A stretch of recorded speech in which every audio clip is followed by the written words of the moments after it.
रही हैं और ले जाती रही हैं एक ऐसी दुनिया में जो एक सीमा तक वास्तविकता से परे है। सपनों की ये दुनिया हमेशा ही नौजवान पीढ़ी को दीवाना बनाती आई है। ये दीवाने कच्ची उम्र के भोलेपन में कभी किसी फिल्मी सितारे को अपना जीवन साथी बनाना चाहते हैं, तो कभी खुद फिल्म स्टार बनने का सपना लिए मुंबई चले आते हैं। ख्वाबों की नगरी मुंबई ग्लैमर और चकाचौंध वाली नगरी है। यहाँ की फिल्मी दुनिया में कितनी जद्दोजहद है, कितना संघर्ष और कितनी कुंठाएं हैं। इन्हीं सब सच्चाइयों से हमारा और आपका परिचय करवाने के लिए ऋषिकेश मुखर्जी ने एक फिल्म बनाई थी, गुड्डी। आज हम इसी फिल्म की यानी गुड्डी की बातें सुनेंगे। फिल्म गुड्डी कैसे बनी, बनते समय क्या क्या हुआ, कितने परिवर्तनों और कितनी घटनाओं ने गुड्डी को सिनेमा का रूप दिया, ये सब जानकारियां फिल्म की कहानी में समेट कर लाए हैं अशोक अय्यर। बाइस्कोप की बातें आप तक पहुंचे, इसके लिए सहायक हैं PKA नायर और प्रोग्राम के प्रोड्यूसर हैं लोकेंद्र शर्मा। तो आइए उनसे सुनते हैं फिल्म गुड्डी की बातें।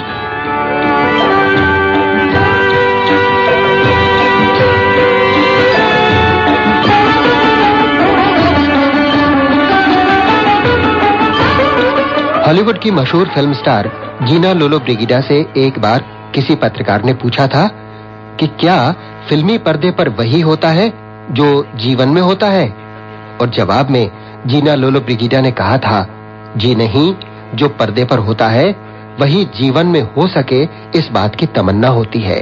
बेशक पर्दे की दुनिया सपनों की दुनिया है और सपने सच्चाई नहीं होते, लेकिन इस बात की सच्चाई कमजोर और कच्चे मन को समझ में नहीं आती।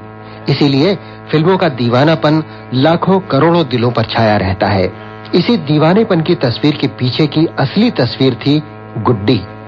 फिल्म गुड्डी ने फिल्मी सितारों का तिलिस्मी रूप तोड़ने की कोशिश तो की ही, हिंदी फिल्मों को एक जानदार अभिनेत्री भी दी, जया भादुड़ी।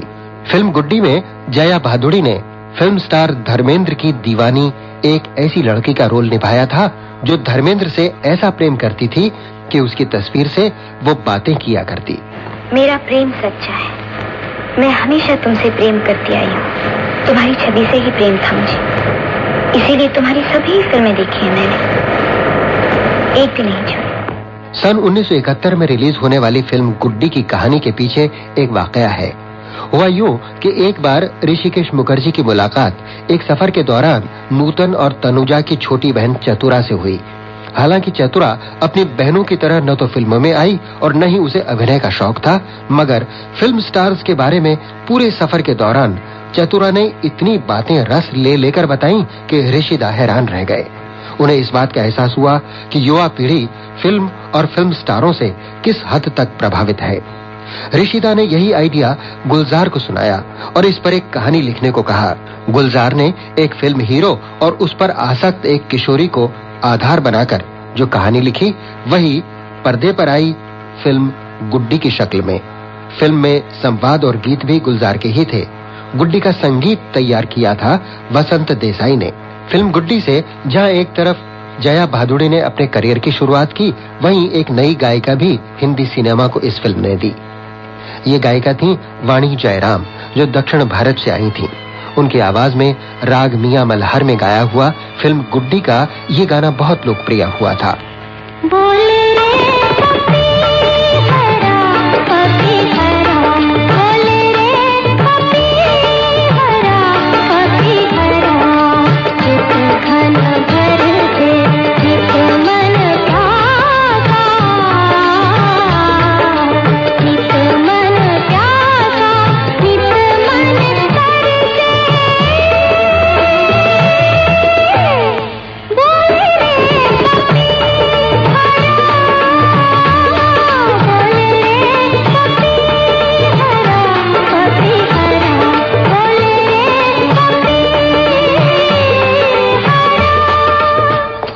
इसे शायद एक विडंबना ही कहना पड़ेगा मित्रों कि संगीतकार वसंत देसाई ने इस गीत को 22 दिसंबर सन 1975 को रिकॉर्ड किया था और ठीक 5 बरस बाद सन 1975 में 22 दिसंबर के ही दिन वसंत देसाई का एक लिफ्ट दुर्घटना में निधन हो गया। पीछे रह गईं उनके अमर संगीत से सजी, हमें धैर्य बंधाती उनकी मधुर धुनें।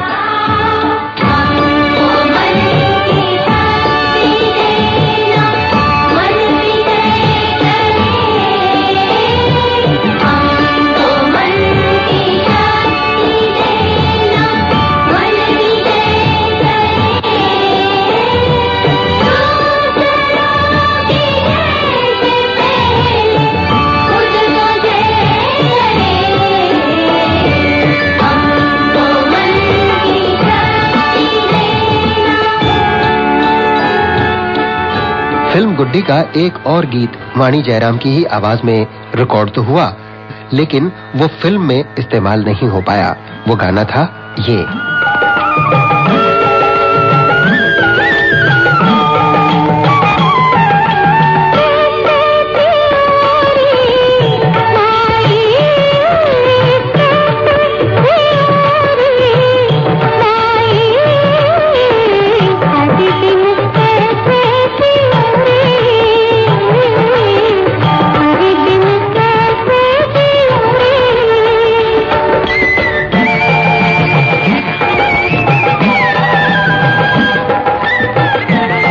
ये गीत सिर्फ रिकॉर्ड तक ही रहा, पर्दे पर नहीं आ सका। इस गाने की जगह फिल्म मधुमती का एक हिट गाना फिल्म गुड्डी में एक बार फिर से जया भादुड़ी पर फिल्माया गया। मैं तो कब से खड़ी इस पार, ये अखियाँ थक गई पंख निहार, आजा रे परदेसी। मैं तो कब से खड़ी इस पार, ये अखियाँ थक गई पंख निहार, आजा रे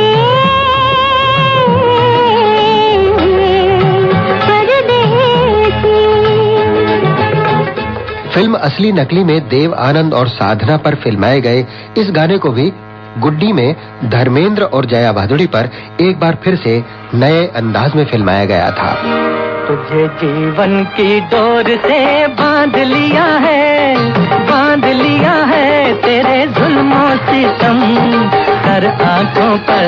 मैंने बदले में प्यार दिया है तेरी खुशियार गम कर आंखों पर। तुझे जीवन की डोर से बांध लिया है तेरे जुल्मों से सितम कर आंखों पर।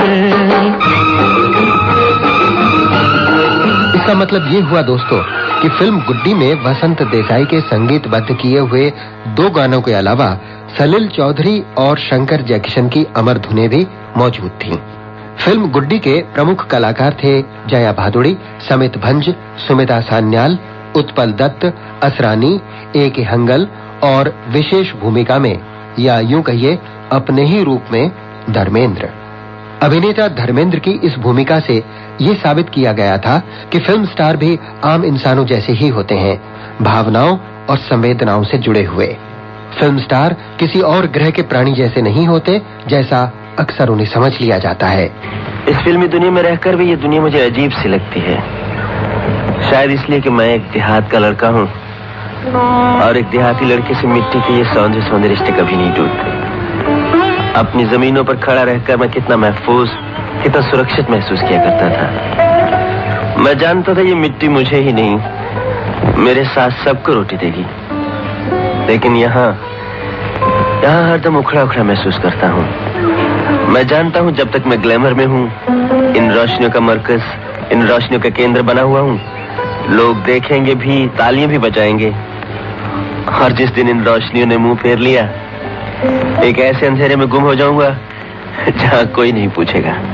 गुड्डी का सबसे अहम किरदार था गुड्डी यानी कुसुम। इस रोल के लिए ऋषिदा को किसी नई अभिनेत्री की तलाश थी। पूना फिल्म इंस्टीट्यूट में एक्टिंग की ट्रेनिंग लेने वाली जया भादुड़ी के प्रिंसिपल ने खुद ऋषिदा से जया भादुड़ी की तारीफ की। ऋषिदा ने इंस्टीट्यूट में जाकर जया भादुड़ी की एक डिप्लोमा फिल्म देखी, सुमन। सुमन भी एक ऐसी किशोरी की कहानी थी जो यौवन में पदार्पण तो कर रही है, लेकिन उसकी हरकतों में बचपना है। मगर एक दिन खुद पर पड़ी हुई एक लोलुप नजर उसे अपने परिवर्तन का एहसास करा देती है और सुमन बदल जाती है। फिल्म सुमन को देखकर ऋषिकेश मुखर्जी ने तय किया कि जया ही उनकी फिल्म गुड्डी की गुड्डी बनेगी। और जया सिर्फ गुड्डी ही नहीं बनी, हिंदी फिल्मों की नामवर अभिनेत्री भी बन गई। अपनी अदाकारी से कई अभिनेत्रियों की उसने मानो छुट्टी कर दी। अरे ऐसा नाटक किया, ऐसी एक्टिंग दिखाई, मीना कुमारी की छुट्टी कर दी। सुन, आज फर्स्ट पीरियड मिस चौधरी का है ना? चल पीछे बैठकर गप करेंगे। वो तो क्लास में बैठकर नॉवेल पढ़ेंगी और कहेंगी 5 पन्नों का लेख लिखो। फिल्म गुड्डी जया भादुड़ी की पहली हिंदी फिल्म जरूर थी, लेकिन अभिनेत्री के तौर पर शायद ये पहली थी ऐसा कहना गलत होगा। इससे बहुत पहले यानी 13 बरस की उम्र में जया भादुड़ी ने सत्यजीत रे की एक बंगला फिल्म महानगर में काम किया था। उन दिनों जया भादुड़ी भोपाल के एक कॉन्वेंट स्कूल में पढ़ रही थी।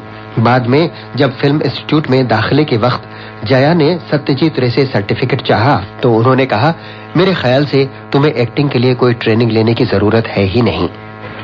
सुबह बाजार गई, बार्ली लाई, खाना बनाया, पिताजी को खिलाया, तब आई। इसी में देर हो गई। ये सब काम तुम्हें करना पड़ता है? जी नहीं, भाभी करती है। देन फिर? भाभी आज बहुत बीमार है, बहुत बुखार है उनको। भाभी बीमार है, मुझे सब कुछ करना पड़ा तो क्या हुआ? इसकी फिक्र आप क्यों करेंगी? मुझे सजा दीजिए, जो कुछ भी हो। मैंने डिसिप्लिन तोड़ा है। इट्स वेरी बैड, बहुत बुरा है। आई एम सॉरी कुसुम, मुझे ये सब पता नहीं था। गो टू योर क्लास, जाओ अपनी क्लास में जाओ। फिल्म गुड्डी की नायिका की तरह ही अपने वास्तविक जीवन में स्कूली दिनों में जया भादुड़ी को भी फिल्मों का शौक था। वे ढेरों फिल्म पत्रिकाएं जमा करती थीं। वैसे गुड्डी में तो जया भादुड़ी को धर्मेंद्र का फैन दिखाया गया था, लेकिन असलियत में जया भादुड़ी दिलीप कुमार की फैन हुआ करती थीं। एक बात जरूर है कि जया ने एक स्कूली छात्रा के तौर पर यूं तो कई फिल्म स्टारों को खत लिखे थे, लेकिन जवाब सिर्फ धर्मेंद्र का ही आया था, एक ऑटोग्राफ वाले फोटो के साथ, और उसे जया भादुड़ी ने बहुत सहेज कर रखा था। ऑटोग्राफ? ये क्या, अनुपमा देखी थी आपने? 3 बार। अरे बाप रे, स्कूल से भागकर? नहीं। तो फिर? एक बार फैमिली के साथ गई थी। और 2 बार? अच्छा, कैसी लगी थी अनुपमा? बहुत अच्छी लगी। और कौन कौन सी पिक्चरें देखी? वो सभी पिक्चरें, फूल और पत्थर, देवर, बंदनी, सब आपकी पिक्चर। फिल्म गुड्डी का एक और अहम किरदार था नवीन, यानी गुड्डी का प्रेमी। इस रोल को समित भंज नाम के कलाकार ने निभाया था। पहले इस रोल के लिए अमिताभ बच्चन को लिया गया था और उनके साथ फिल्म की 2-3 रील की शूटिंग भी हुई थी। लेकिन जिन दिनों गुड्डी की शूटिंग चल रही थी तभी ऋषिकेश मुखर्जी की फिल्म आनंद रिलीज हो गई और अमिताभ बच्चन रातों रात स्टार बन गए। फिल्म गुड्डी के चरित्र नवीन के रूप में एक ऐसे कलाकार की आवश्यकता थी जिसका कोई फिल्मी इमेज नहीं हो, यानी स्टार बनकर अमिताभ फिल्म गुड्डी के लिए नाकाबिल हो गए। इसलिए नए कलाकार को लेकर शूटिंग को करना जरूरी हो गया और ये नया कलाकार था समित भंज। लेकिन हाँ, अमिताभ को गुड्डी से हटाते समय ऋषिकेश मुखर्जी ने उनसे वादा किया कि वे जया और उन्हें लेकर एक फिल्म अवश्य बनाएंगे, और ये वादा वफा हुआ फिल्म अभिमान के रूप में, जिसमें बैनर का नाम था अमिया। अमिया यानी अमिताभ और जया के नामों की संधि, जिसका अर्थ होता है अमृत। बहरहाल अमिताभ फिल्म गुड्डी में तो जया भादुड़ी के हीरो नहीं बन सके, लेकिन असली जिंदगी में वे ही उनके हीरो बने। गुड्डी में भले ही अमिताभ और जया का साथ नहीं हुआ, लेकिन बंसी बिरजू, एक नजर, जंजीर, अभिमान, मिली, सिलसिला, चुपके चुपके और शोले से लेकर कभी खुशी कभी गम तक अमिताभ और जया की जोड़ी का साथ रहा। होनी कितनी प्रबल है। वही अमिताभ जो गुड्डी से निकाले गए थे, आगे चलकर इंडस्ट्री में अपनी अमिट जगह बनाने में कामयाब हुए, लेकिन समित भंज जिन्होंने गुड्डी में अमिताभ की जगह ली थी, बदकिस्मती से हिंदी सिनेमा में आगे नहीं चल पाए। कितने पास कितने दूर जैसी एक आध हिंदी फिल्मों में दिखने के बाद वे फिर से बंगला फिल्मों में लौट गए। हाँ, जया भादुड़ी गुड्डी के रोल में खूब पसंद की गईं। निर्माता निर्देशक रमेश बहल, जिन्होंने जया भादुड़ी को लेकर जवानी दीवानी बनाई थी, उन्हें पूरी जिंदगी गुड्डम कहकर ही पुकारते रहे। बहरहाल गुड्डी के निर्माण से जुड़ी इन बातों के बाद आइए अब आते हैं फिल्म गुड्डी की कहानी पर। गुड्डी यानी कुसुम एक चुलबुली किशोरी है, फिल्मों की शौकीन और फिल्म स्टार धर्मेंद्र की फैन। अपने पिता यानी ए के हंगल और भाई यानी विजय शर्मा और भाभी अर्थात सुमिता सान्याल के साथ रहने वाली कुसुम का मन क्लास में पढ़ते वक्त भी फिल्मों में ही लगा रहता है। बोलना चलेगी? नहीं बाबा, भाभी गुस्सा करेंगी। भाभी से कह देना कि तारा के घर पढ़ने गई थी। छी छी, भाभी से मैं झूठ नहीं बोल सकती। और वो जो पिछले हफ्ते गई थी वो तो अनुपमा के लिए। अनुपमा चलती है तो चल, दोबारा दिखेगी तो क्या हुआ? क्या एक्टिंग की है धर्मेंद्र ने। अनुपमा चलेगी तो मैं चलूंगी, नहीं तो नहीं। बड़ी जिद्दी है। खैर अनुपमा ही सही।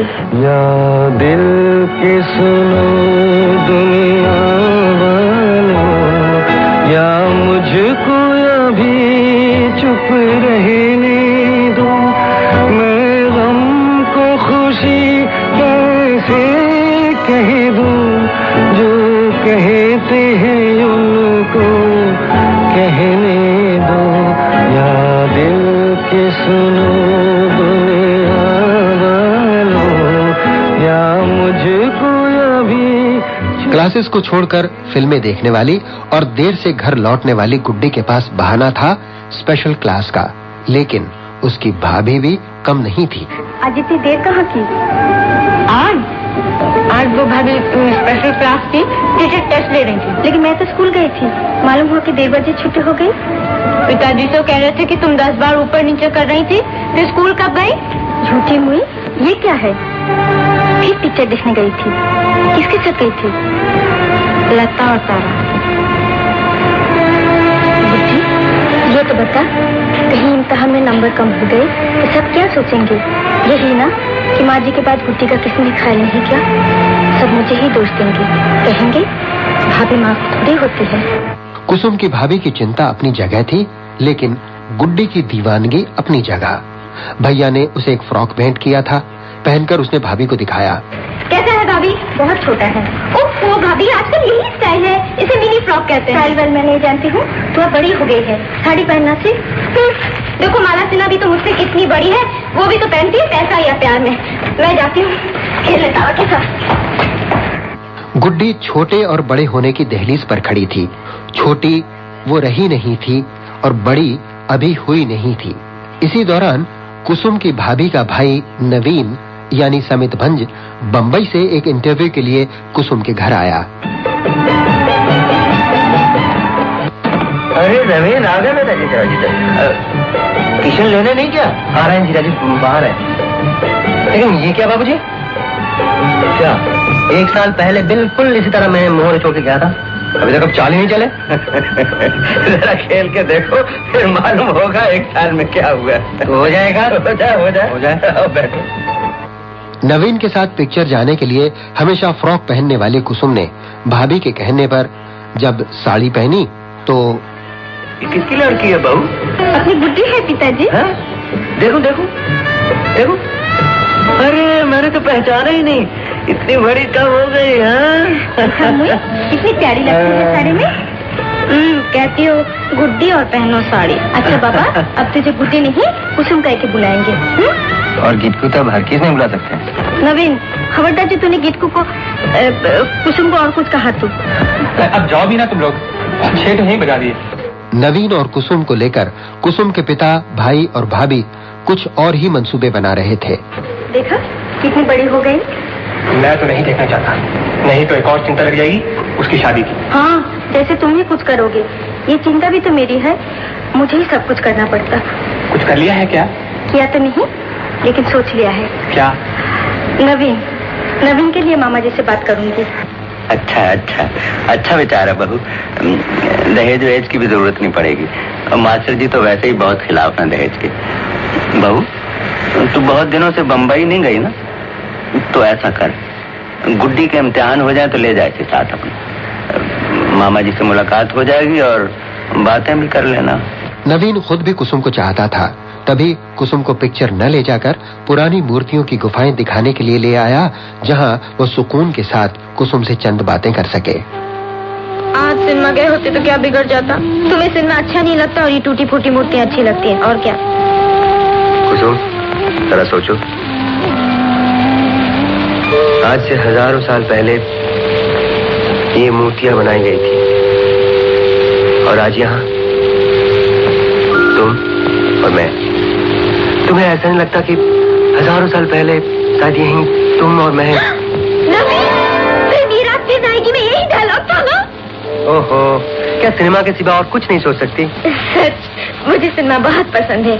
हल्ला गुल्ला, नाच गाना। ठीक है, तो एक गाना सुनो। आज नहीं, कल। कल तो मैं चला जाऊंगा। क्यों? एक दिन रुक जाओगे तो महाभारत अशुद्ध हो जाएगी क्या? इंटरव्यू देना है ना, जब असिस्टेंट इंजीनियर बन जाऊंगा तब देखना। कितना सुंदर ब्रिज बनाऊंगा। नदी के ऊपर ब्रिज और नदी किनारे छोटा सा एक बंगला। हर रोज नाव लेके घूमूंगा। मुझे भी ले चलोगे ना? डेफिनेटली। प्रॉमिस? प्रॉमिस। मगर अभी गाना पड़ेगा। तुम वो क्लासिकल गाना सुनाओ। कौन सा? वो पापियरा। हाँ।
नवीन की बहन यानी कुसुम की भाभी को शक तो पहले से ही था, फिर भी एक दिन नवीन का हाले दिल जानने की उन्होंने कोशिश की। बता ना, बोलता क्यों नहीं? क्यों तंग कर रही है दीदी? मुझे क्या मालूम? तुझे इतना भी नहीं मालूम अच्छी लगती है या नहीं? अच्छी नहीं लगती कौन बोला? तो ऐसे कहे ना अच्छी लगती है। बात करूं मामा जी से? देख, मेरी ननद जैसे लड़की सारी दुनिया ढूंढेगा तब भी नहीं मिलेगी। मैं काली चिट्ठी लिख दूंगी मामा जी को। जैसे तेरे कहने से सब हो जाएगा। उससे ही पूछा है तुमने? तेरी खातिर मना सकती हूँ उससे। बातें तो ऐसी करती है जैसे ससुराल वालों ने रिश्वत दिया तुझे। ससुराल भी मेरा, तेरा थोड़ी है। कहीं मेरा हो गया तो? इसी दौरान कुसुम के शहर में किसी फिल्म की यूनिट शूटिंग के लिए आ पहुंची और शूटिंग के साथ पहुंचे फिल्म स्टार धर्मेंद्र। धर्मेंद्र की जबरदस्त फैन कुसुम और उसकी सहेली तारा ने तारा के भाई कुंदन यानी असरानी को शूटिंग दिखाने के लिए कहा और कुंदन पर तो खुद ही फिल्म स्टार बनने का भूत सवार था। भैया, हमें वो फिल्म वाली शूटिंग दिखा दो ना। नहीं, बहुत डिस्टर्बेंस होता है काम में। बिल्कुल डिस्टर्ब नहीं करेंगे भैया, हम लोग दूर से ही देख लेंगे। तुम लोग समझते क्यों नहीं हो? एक्टिंग करते हुए आर्टिस्ट डिस्टर्ब हो जाए तो एक्सप्रेशन ठीक नहीं आते। I mean, जाओ जाओ भैया, ऐसे ही बनते हो, वहाँ तो तुम्हें कोई जानता भी नहीं होगा। मुझे कोई जानता भी नहीं होगा। धर्मेंद्र है ना, अपना धर्मेंद्र, जो कहूँ करेगा। खैर, मैं कह दूंगा उसको भी। कौन कौन जाएगा? हम लोग बस 10 लड़कियां हैं। कोई टीचर भी जाएगी? अच्छी बात है। धर्मेंद्र को सामने पाकर कुसुम और उसकी सखियां मारे खुशी के फूली नहीं समाई। आप सब एक ही स्कूल में पढ़ती हैं? जी। स्कूल से भागकर तो नहीं है आप लोग? नहीं, छुट्टी लेकर आए हैं। अच्छा, बड़ी अच्छी टीचर है आपकी, शूटिंग देखने के लिए छुट्टी दे दी। नहीं, हमें तो आज आधी छुट्टी हो गई, हमारी प्रिंसिपल मर गई ना, इसलिए। हम भी जब हॉकी का मैच देखने जाते थे यही कहते थे, और जितने मैच देखे उतने प्रिंसिपल मार दिए। वहीदा कहाँ है? जी ऐसे नहीं बोलते, आपसे बड़ी हैं, वहीदा जी कहना चाहिए। सॉरी। इट्स ऑलराइट, वो सामने बैठी। आप वहीदा जी से नहीं मिलेगी? ऑटोग्राफ। ये क्या, अनुपमा देखी थी आपने? 3 बार। अरे बाप रे, पेन दीजिए। अब क्या नाम है? Kusum. To Kusum with love. Date? 6/6/70। 70। Thank you. Happy? Thank you very much. Dharmendra से मिलकर लौटी कुसुम अब ख्वाबों में भी धर्मेंद्र को अपने प्रियतम के रूप में देखने लगी। यही नहीं, जब टीचर ने क्लास में मीरा के कृष्ण प्रेम का बखान किया तो घर लौटते ही कुसुम धर्मेंद्र की तस्वीर के पास पहुंची और फिर मेरा प्रेम सच्चा है। जैसे मीरा सांसारिक बंधनों को तोड़कर गिद्धर के खोज में चली जाती थी, मैं भी तो स्कूल से भाग भाग कर तुम्हें देखने जाती हूँ। मेरा प्रेम भी मीरा के प्रेम की तरह सच्चा है। मुझे मालूम है तुम्हारी शादी हो गई है, लेकिन तुम्हारी स्त्री से मुझे कोई जलन नहीं, क्योंकि वो मेरी स्वतन थोड़ी है, वो तो मेरी बहन जैसी है। भाभी ने जब कुसुम को अकेले में बड़बड़ाते हुए देखा तो उसे बड़ा अचरज हुआ। अरे तो अकेली क्या बड़बड़ाती है? कुछ नहीं, मुझे पर ऐसे लिखना है ना भाभी, ऐसे बाद में लिखना। अब ये साड़ी पहन ले, ये तो रेशम की है, तो क्या हुआ? मैंने तय किया है कि रेशम के कपड़े कभी नहीं पहनूंगी। क्यों? त्याग भाभी, बड़ा सुख है त्याग में। तुझे मेरा पर इससे लिखना है या जोगन बनना है? तुम नहीं समझोगी भाभी, सत्य की ताकत ईश्वर की ताकत है। सत्य के सामने संसार के सारे बंधन झूठे पड़ जाते हैं। कुसुम के इम्तिहान खत्म हुए और शुरू हुई भाभी के साथ बंबई जाने की तैयारी। कुसुम, तारा, क्या हुआ? जरूर कुछ हुआ है, क्या हुआ? अरे क्यों रोती है? क्या हुआ? बोल। भाभी, भाभी, क्या हुआ तारा? क्या हुआ? क्या हुआ? तारा, तू रोती क्यों? मालूम नहीं, आते ही रोना शुरू कर दी। क्या हुआ बेटी? कुछ दिन भैया घर से भाग गए भाभी। माँ का चला रुपया पैसा ले गए, और कल से माँ, ओ माँ, कहीं झगड़ा तो नहीं हुआ घर में? नहीं, शायद बम्बई गए हैं, कहते थे हीरो बनेंगे। कुसुम और भाभी ने तारा को दिलासा दी कि वे उसके भाई कुंदन को बंबई में तलाशने की कोशिश जरूर करेंगे। और फिर वे दोनों बंबई पहुंचे। घर पहुंचते ही चुलबुली कुसुम और हंसोड़ मामा जी प्रोफेसर गुप्ता यानी उत्पल दत्त में चुहलबाजी शुरू हो गई। मामा जी, मामा जी।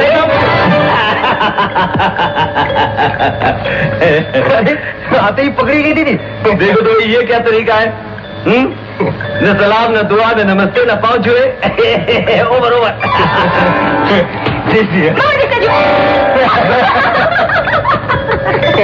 ये भी कोई तरीका है मामा जी?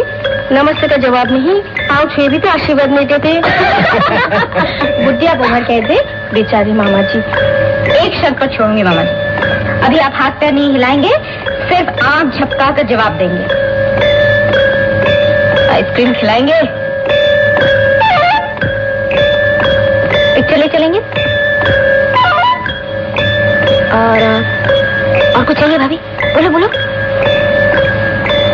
एक मामी चाहिए। अब ओवर कह दे। कोई बात नहीं गुड्डी की बच्ची, शादी के फेरे लेते हुए तुझे पकड़ूंगा। मैं शादी नहीं करूंगी। अच्छा, पक्की बात? तो मिला हाथ। आप भी खुश हो रहे हैं मामा जी? एक और मेंबर मिला भाई अपने बैचलर्स यूनियन में। कुसुम की भाभी ने जब मामाजी से नवीन और कुसुम के रिश्ते की बात की तो वो फौरन राजी हो गए, लेकिन खुद कुसुम को यह रिश्ता मंजूर नहीं था। शादी नहीं हो सकती नवीन, मैं तुमसे शादी नहीं कर सकती। मुझे गलत मत समझना नवीन, मैं किसी और से प्यार करती हूँ। मुझे बताओ वो कौन है? धर्मेंद्र। कुसुम के शादी से इनकार की वजह नवीन ने अपने मामाजी प्रोफेसर गुप्ता को बताई। प्रोफेसर गुप्ता समझ गए कि कुसुम धर्मेंद्र की फिल्म हीरो वाली छवि से प्रभावित है और उसे नवीन के करीब लाने के लिए उसके फिल्मी सम्मोहन का टूटना जरूरी है। लिहाजा उन्होंने एक तरकीब सोची और अपने एक दोस्त के जरिए फिल्म स्टार धर्मेंद्र से मुलाकात की। प्रॉब्लम यह है कि मेरी एक भांजी है, वो आपसे प्यार करती है। जी? घबराइए नहीं, वो भी आपसे नहीं मिली और मुझसे प्यार करते हैं। प्रोफेसर साहब कैसी बात कर रहे हैं आप? देखिए, एक मिनट सब्र से आप मेरी बात सुन लीजिए। एक मेरी भांजी ही नहीं, ऐसी हजारों लाखों लड़कियां हैं जो आपसे नहीं मिली लेकिन आप पर फिदा है। मैं तो आजकल राजेश खन्ना का नाम सुन रहा हूं। आप बहुत मॉडेस्ट हैं। असली बात यह है कि हर लड़की के मन में किसी खास इंसान के लिए खास जगह होती है और आप लोग, मेरा मतलब हिंदी फिल्म्स के हीरो, वो जगह बड़ी आसानी से ले लेते हैं क्योंकि वो आपने इतनी सारी खूबियां देखती है जो कोई किसी एक इंसान में होना मुमकिन नहीं है। अब 20-20 आदमियों के साथ अकेले लड़ते हैं, शेर को हाथ से पकड़कर मार डालते हैं, हवाई जहाज से कूद कर समुद्र में गिरते हैं और आपको कुछ नहीं होता। सिर्फ यही नहीं, फिर उठ के गाना भी शुरू कर देते हैं। आप शायर भी हैं, इंजीनियर भी, पॉकेटमार भी, पढ़ाई में भी फर्स्ट आते हैं, रेस में भी। जितनी फिल्में उतने गुण, आप सचमुच उनके हीरो हैं। लेकिन मैं इसमें कर क्या सकता हूँ? सिर्फ ये कि आप उसे मिल लेने दीजिए। नहीं प्रोफेसर साहब, देखिए हमारी फिल्म लाइन पहले ही बहुत बदनाम है, ऊपर से आपकी ये पागल भांजी। धर्मेंद्र जी, मेरी ही भांजी है ना, उसे आने दीजिए, देखने दीजिए आप लोग कितनी मेहनत करते हैं, कितनी तकलीफ उठाते हैं। 2-4 बार मिलेगी तो फिल्मी रूप के बजाय आपका मेहनती रूप देख लेगी, जो मैं जानता हूँ उस नकली इमेज से ज्यादा इंप्रेसिव होता है। पर प्रोफेसर साहब, आप मुझे क्यों इसमें घसीट रहे हैं? एक लड़का उसे प्यार करता, ये तो लड़का लड़की दोनों की जिंदगी का सवाल है। फिल्मों में तो आप हमेशा ही एक्टिंग करते हैं, थोड़ी सी जिंदगी में भी एक्टिंग कीजिए ना। प्रोफेसर साहब, हमारी फिल्म लाइन में सोचता कोई है, लिखता कोई है, हम तो सिर्फ बोल देते हैं। लेकिन यहाँ तो लगता है सोचना, लिखना, बोलना सब कुछ मुझे करना पड़ेगा।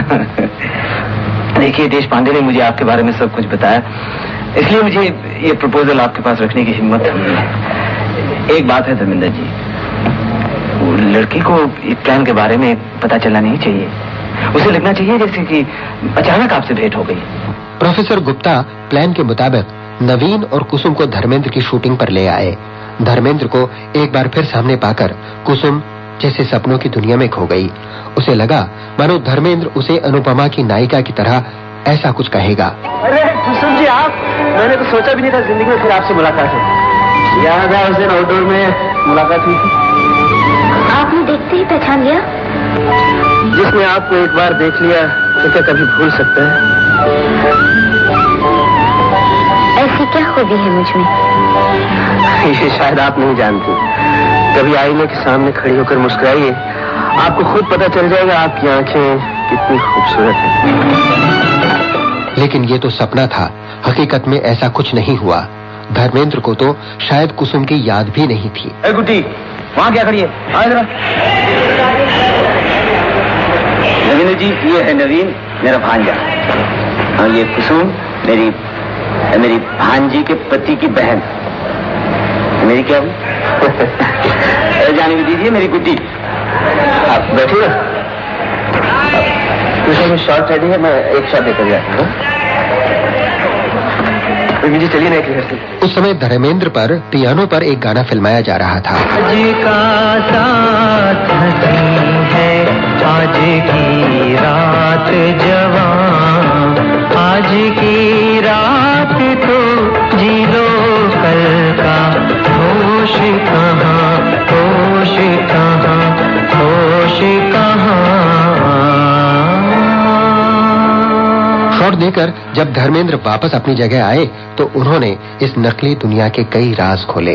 आप तो बहुत अच्छे गाते हैं। जी मैं बहुत बेसुरा हूँ, ये तो किसी दूसरे की आवाज थी। ये कैसे हो सकता है? जो आदमी साल बजाना जानते हैं वो बेसुरा नहीं होता। इस पियानो की बात कर रहे हैं, ये मुझसे भी ज्यादा बेसुरा है। This is not real professor साहब, डमी है। इसीलिए मैं सोच रहा था आप अब पियानो तो नजर आ रहे हैं, लेकिन तबले कहाँ से बज रहे हैं? तो फिर सोचा कि नौकर चाकर आपका गाना सुनकर किचन से बजा रहे होंगे। धर्मेंद्र जी, कुसुम बाहर से आई है, 2-3 शूटिंग दिखा दीजिए। क्यों नहीं, जरूर। मैं आपको फोन कर दूंगा, आप लोगों को भेज दीजिए।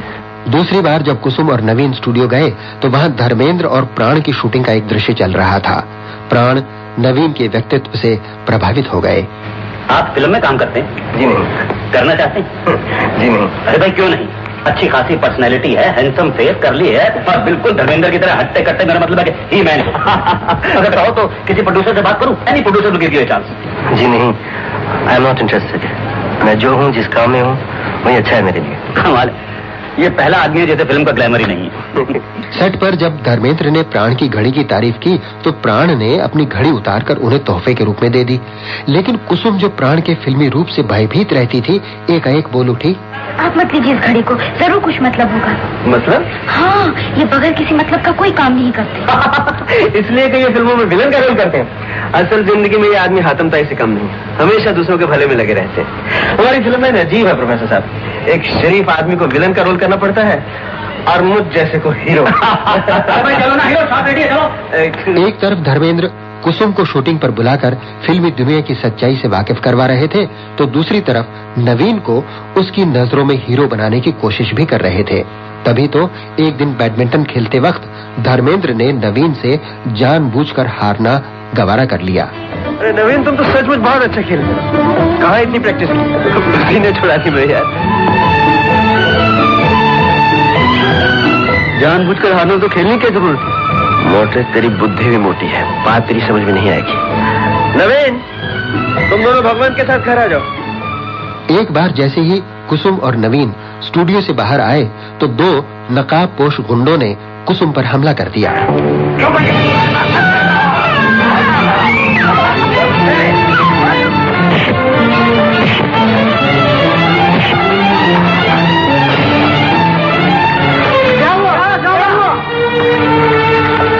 क्या हुआ?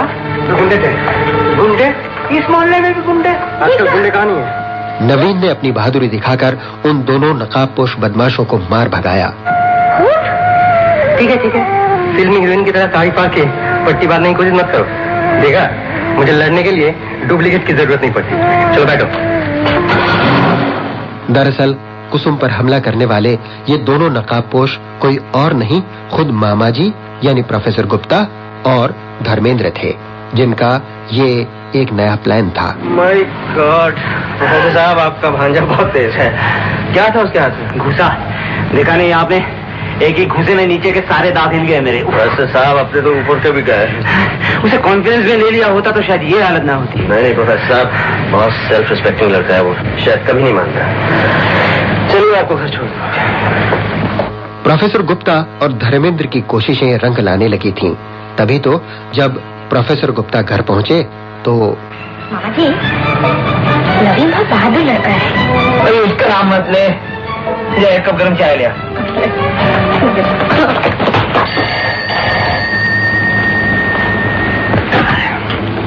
हेलो धर्मेंद्र जी, कहिए क्या कर रहे हैं? अरे प्रोफेसर साहब, कुछ नहीं, दांत सेक रहा हूँ। अरे मेरा तो पूरा सेट हिल गया दांतों का। हीरोइन सामने बैठी नवीन की बहादुरी का किस्सा सुना रही थी। अच्छा, इसका मतलब मेरा एक्सपेरिमेंट काफी कामयाब रहा। इसीलिए तो फोन किया आपको, ताकि बता दूं प्रोग्रेस कितनी हुई केस में। प्रोफेसर साहब, आपने ठीक ही कहा था। लिखे लिखाए याद किए सीन तो बहुत किए फिल्मों में, लेकिन देखिए कि इस ड्रामे का तो मजा आ गया, जहाँ एक तरफ के डायलॉग तो याद है, लेकिन दूसरी तरफ के घूंसों का नहीं पता कहाँ पड़ेंगे। बड़े मुश्किल खेल में फंसा दिया आपको, लेकिन आपका ये एहसान मैं जिंदगी भर नहीं भूल सकूंगा। I can only remark a change in her. साफ नजर आ रहा है कुसुम बदल रही है। थोड़ा और साथ दीजिए, सब ठीक हो जाएगा। आप फिक्र मत कीजिए प्रोफेसर साहब, मैं हमेशा आपके साथ हूँ। Good night sir. एक दिन फिल्मी स्टूडियो में कुसुम ने तारा के भाई कुंदन यानी असरानी को देखा, जो बदहाली की हालत में भीड़ में खोया खोया सा खड़ा था। कुसुम को देखकर कुंदन ने नजरें बचाई और खिसक लिया, मगर नवीन ने सहानुभूति के साथ उसे रोका। कुंदन जी, कुंदन नाम है आपका? तारा कुसुम के साथ पढ़ती है, इसलिए मैं जानता हूँ आपको। कैसी है तारा? और माँ? जिस बहन का भाई घर से चला जाए, जिस माँ का जवान बेटा उसे इस उम्र में छोड़ जाए, क्या अच्छी रहेंगी वो? ये कहाँ आ गए आप? किसने बहका दिया आपको? नहीं, मुझे किसी ने नहीं बहकाया। मैं खुद ही फिल्मों की चमक दमक देखकर भटक गया था। मैं समझता था फिल्मों का चांस किस्मत की बात है, क्यों न मैं भी अपनी किस्मत आजमा लूं। लेकिन यहां आकर मालूम हुआ कितनी कोशिश है, कितनी मेहनत है इसमें। तो घर वापस क्यों चले जाते? मैं घर वापस नहीं जा सकता। आपको नहीं मालूम, मैं पैसे चुराकर घर से भागा था। अब किस मुंह से वापस जाऊं? कुंदन जी, माँ को मुंह नहीं दिखाना होता, मन दिखाते हैं। माँ तो भगवान होती है। भूल करके भगवान के सामने जाते हुए क्या इंसान को शर्म आती है? ये पैसे लीजिए और फौरन वापस चले जाइए। नहीं, मैं पैसे नहीं लूंगा, खुद कमाऊंगा फिर जाऊंगा। कमा के मुझे वापस दीजिएगा, मैं आपको उधार दे रहा हूँ। लीजिए, रख लीजिए। गुड्डी में ऋषिकेश मुखर्जी ने पर्दे के पीछे यानी कैमरे के पीछे रहने वाले भी कई लोगों की यातना भरी जिंदगी की झलक दिखाई है, जैसे कि वो सीन जहां एक इलेक्ट्रीशियन गिरकर घायल हो जाता है। बुखार आ रहा था, गिर पड़ा। जल्दी से मेरी गाड़ी में हॉस्पिटल लेके जाओ। लवी नाम है सर। ललित, इधर आ तेरी। तू इंचार्ज है इन्वर्टर का। जब तुम्हें मालूम था कि इसकी तबीयत ठीक नहीं तो फिर उसे काम पे क्यों लिया? जी हमने मना किया था, लेकिन बेचारा करे क्या, काम नहीं करेगा तो फिर बच्चों की रोटी कैसे चलेगी? ऐसे करो, ये 100 रुपया लो और उसके घर भेज दो। जब तक वो अच्छा नहीं होता उसे काम पर मत बुलाओ। पैसे की और जरूरत पड़े तो हमसे मांगे। अच्छा, दिन रात शूटिंग देखते देखते फिल्म की दीवानी कुसुम अब फिल्मों की असलियत से वाकिफ होने लगी थी। धर्मेंद्र का जादू अब उसके दिमाग से उतरने लगा था और नवीन उसके मन को भाने लगा था। चलिए ना, हम लोग कहीं घूमने चलते हैं। हाँ चल, आज मैं भी चलता हूँ शूटिंग देखने। शूटिंग नहीं, कहीं और चलते हैं घूमने। अच्छा तो ऐसा कर, उस सत्यनारायण को बुला ला। उसे तो छूत की बीमारी हो गई है। बीमारी? क्या हुआ?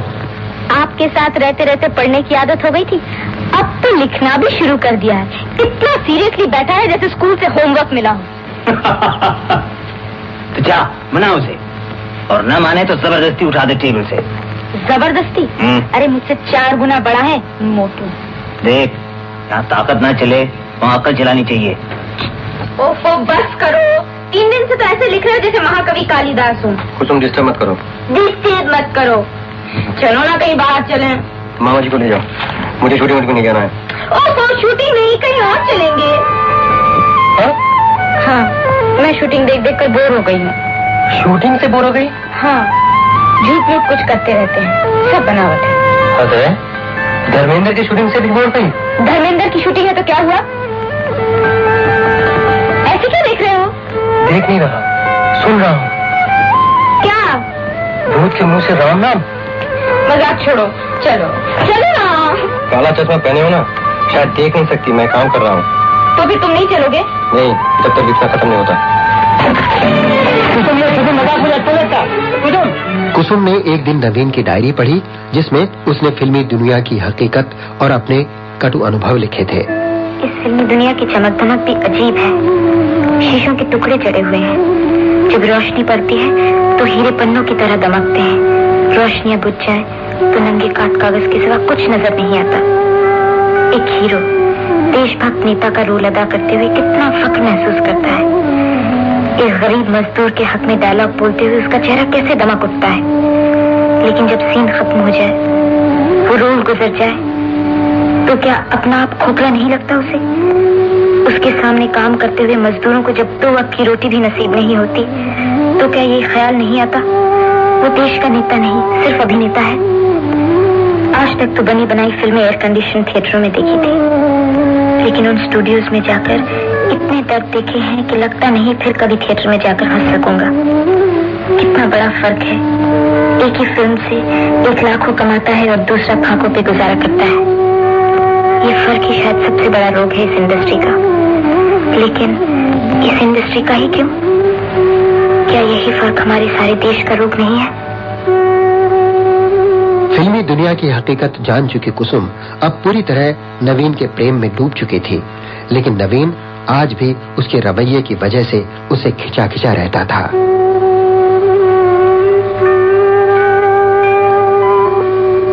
ये लो अपनी कॉपी। वहाँ रखो टेबल पर। कहाँ रखो टेबल पर? मैंने पढ़ लिया। बहुत अच्छा लिखा है तुमने। मैंने राय नहीं मांगी। इसे छपाओगे मैगजीन में? ये धर्मेंद्र की बायोग्राफी नहीं है। क्यों हर वक्त ताने देते रहते हो तुम? ऐसा क्या किया है मैंने? एक बार कोई भूल कर बैठे तो क्या सर? कुसुम के बदलने के साथ साथ हालात भी बदल रहे थे। रही बात मामाजी प्रोफेसर गुप्ता की, तो अब उन्होंने भी अपने प्लान के आखिरी हिस्से को अंजाम दिया। कहाँ है तेरी भाभी? अंदर किचन में होंगी। क्यों? नहीं, ये कुछ तस्वीरें दिखानी थी उसे। चिट्टू देख तो, तुझे कौन सी अच्छी लगती है? कौन है ये सब? नवीन की बीवियां। मतलब सब नहीं, अगर इनमें से कोई पसंद आ जाए। क्यों, पसंद है कोई? कोई नहीं।